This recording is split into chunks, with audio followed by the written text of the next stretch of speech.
What's up, everybody? Mr. 707 checking in. I just want to do a video about driving for Uber and Lyft. You already know I have like 2,500 rides between both platforms in a year. I've seen a lot of crazy stuff, made some pretty good money, you know. But I want to do a video on some of my scariest moments driving for Uber and Lyft. And this is serious. Um, And it's probably, if you drive that amount of rides, you're gonna see some crazy stuff. Whether it's stuff going on uh, outside of your car, stuff going on in your car, or something to do with your car, or whatever. Just on that journey, you're gonna see a lot of craziness. Uh, One of the last crazy things I seen was I was picking a passenger up, and I wish I had my GoPro camera for this. I was picking a passenger up at a motel, and it was a young lady. It was in Oakland, uh, and I'm looking around. I can't find them, and all of a sudden I see two females fighting. It was a big one and a little one, and the little one just like pounding on this little girl, not like a little kid, like a little woman. You know what I'm saying? Just beating her up. Then she runs over to my car and like, let's go. I'm like, who are you? You know what I'm saying? I'm like, what's your name? I mean, uh, apparently she was one of the passengers, and I'm like, hold up. I don't know what just happened, but I don't feel comfortable with like giving you this ride. I mean, I need to know some more information about what's going on. So she was like, I got $50. So I'm like, all right, hop in. So she gave me the $50. I dropped her off. I charged her for the ride. The ride was like $20. So it ended up being like a $70 ride or something. It was kind of weird at first just to see all that play out. It'd be kind of like stuff you see be like kind of like a movie on this driving the Uber and Lyft. Another scary moment I had where I had a passenger who was on I think it was a Lyft line. Uh, uh, I had two different passengers in the car. And I picked the guy up first. He got in the back seat, seemed normal. Um, he had a suit on, he seemed cool. And then another passenger got in, and we dropped the guy off first. So the guy opens the door, stands up, and immediately falls over, like slides across the car. I thought he hit his head on the pavement. I hop out, like, man, sir, you all right? You need any help? He jumped up, was like, yeah, I'm drunk, and walked off. It was scary and weird at the same time. Like, I didn't know if this dude was like really hurt or what. But I had no clue this dude was drunk whatsoever. Like, he just got up and then got out and fell over. I had another lady do the same thing, and it took her girlfriend or whatever. It took her like 5 minutes to scrape her up off the ground and get her in the house. And then people are driving by, and of course they see a black dude in a nice car, and then two chicks stooped over. They like, what's going on? So I'm like, hey, I'm just the Uber driver. uh, Rain.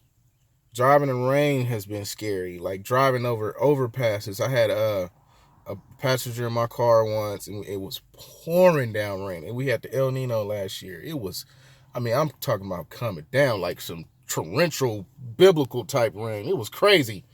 But we drove over a freeway overpass, under a freeway overpass, and like a big rig drove through a puddle, and literally like 100 gallons of water just dumped on my car at once from the top of this overpass. And it was just like, whoa, what do? You don't want to jam on your brakes, man. You want to just let off your brakes and stay calm, man, because you can hydroplane. You can't see at that point in time for at least a couple seconds. You can't see anything. So you just got to let off your gas. Don't hit the brakes because you're going to hydroplane, and just kind of go with it. Don't overcorrect. Just try to slow the momentum of the vehicle down without using your braking force. And we got through it. The lady was like, that was good driving skills. Like, she was like scared, like, ah, like that. Um, Another time, well, I say this. I'm trying to kind of saving some of the best for last. Um, I've been involved in 2 car accidents driving for Uber and Lyft, none of which have been my fault. And this is very real out here. I was having a good day. Well, it was good morning. The day started, the new pay period day started at like 5 a.m. Um, I was hitting, it was like surging for like 2 hours in the morning. I'm back and forth to SFO airport, back to San Francisco, picking up, dropping off, picking up, dropping off. I mean, I was killing them that day. I was at like $150 in like 2 or 3 hours or something like that. I was tearing them up, man. And I picked this lady up. I helped her put her bags in the trunk. I'm taking her to the airport. It's kind of quiet in the car. We're not really talking. Some people like to talk, some people don't. It's fine with me. But so I'm going along. All of a sudden, boom! Somebody slammed into me. I'm not sure if I hit them or if it was my fault, if it was their fault, what? And she let out this blood-curdling scream like I'll never forget to this day. Like, ah! I can't even explain it because my voice can't even. It was scary. Well, what happened was we was involved in a car accident on our way to taking her to the airport. I got clipped from my rear passenger side. She was on that side. And what happened was it's kind of like when they clipped me from the rear, it brought my front hood around and then brought us both into the guardrail. The guy flips his car over on his side. I mean, there's the broken glass hit me from the window. There was a tire mark on the roof of my car. His car's laying on the side, got 2 flat tires. My car is pretty much totaled. We didn't have no injuries, but this dude just came out of nowhere, slammed right into us. And I don't know if it's my fault or not. All I know is I just got hit from behind. The police got there. The police kind of grilling me like, what happened? And I'm like, I told you what happened. They kind of like, they doing their initial investigation and all that. So, but eventually it came to light that the guy was driving drunk.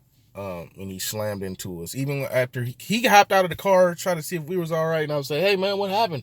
He was like, he saw something in the road and he swerved to avoid it and hit us. Immediately he totaled himself in front of the passenger.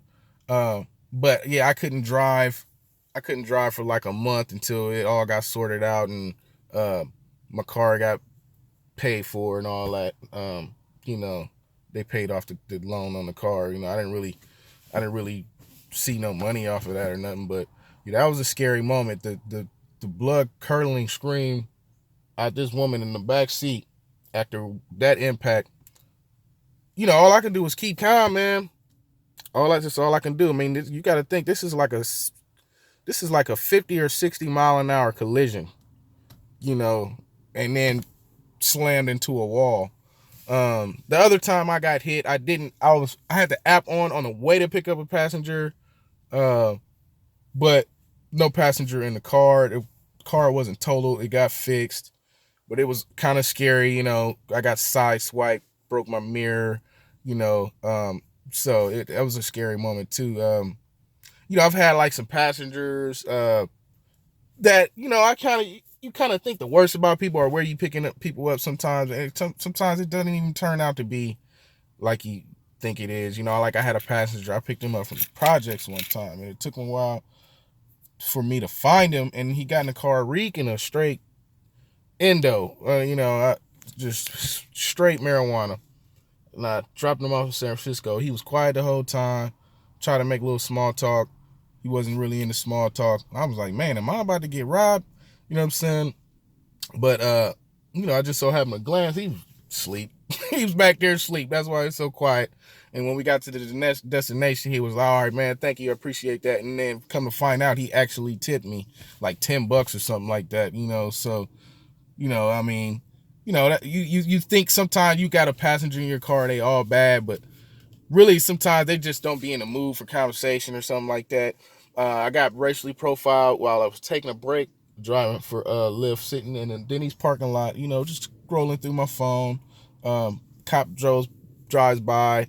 5 minutes later, he comes at, shining a flashlight in my car. That's actually pretty scary with all the stuff going on in the news. I don't know if you think so, but that's actually pretty scary. That's a scary moment for me.